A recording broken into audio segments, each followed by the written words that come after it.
Hi, this is John Lockwood for John Next Door, and this video tutorial is about using the John Next Door card stand die. I've had a lot of questions about how we use this, and I designed this specifically because I like to make quite heavy, thick cards, as you can see from this one, with quite a lot of layers.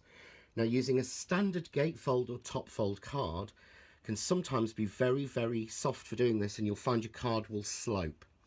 So this was designed to make your cards stand beautifully and again make them lighter weight for postage. So in the die, this is the die as it will come to you. We take it out of the packet and you get one die inside, which is this. It's a very strange looking die, but when you cut it, what it will do is cut out the outside shape, cut out this section in the middle, and then it will emboss the lines in that you need to make the folds. And this couldn't be easier. So I'm going to move the die out of the way. And here's one I've cut earlier. This I've cut in 200 GSM craft card because the strength of the card stand is in the design and not in the card you use.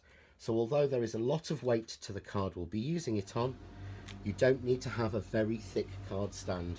The weight is in there. So what we're going to do to start with is I'm just going to turn it onto its front and fold the two flaps in. They will fold nice and easily because they've been already scored with the die. We then turn it back onto the front, and for speed again I'm going to use red line tape. So I'm just going to put some red line tape down this centre line, avoiding the square in the centre. So a little bit of tape there, and again I could use a wider tape, or you could use a wet glue, which is what I would traditionally do. You could use standard double-sided tape. The strength in this is not in the tape, it's not going to pop, but I find this is the strongest for me. So just put that on. I've done 4 places, as I said, because it's fine tape. And I'm just going to then take off the protective sheet, which I never find easy when people are watching or when I'm doing a video. So we'll just go down, take that, there we go. Do the same on the bottom. So if you see, it is adhesive on this top section and on this bottom section. Because of the fold, we want no adhesive here. So what we do next is I take the card I want to put this on and we turn it over to the back. As you can see, this is just a card front. There's no card on the back. The stand will make it stand. And what I do is roughly in the middle, I glue this down to the middle of the card, making sure that this square edge here is flat to the base of the card, and just adhere it down. What we do next is take this middle section and you fold in these 2 flaps.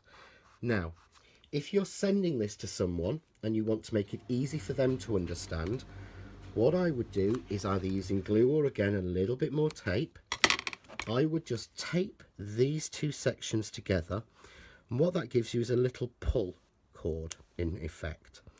So I'll just glue those on and you can see, and you could write or print on there pull down to make it easier, because all we do is pull those 2 wings up and pull that centre down. That's then secure. If you want more security, those will fold down and your card will then stand up absolutely perfectly. So your card will stand flat, as you've seen at the beginning of this video, and I'll make sure the end is seen. But that's the real basics of how you use the card stand die, and that is all you need to do to actually get the right look and make sure that your cards stand proud on people's mantelpieces, but fold 100% flat for posting and don't damage in any way. For more ideas and inspiration, please visit my blog, which is www.johnnextdoor.blogspot.com. Take care.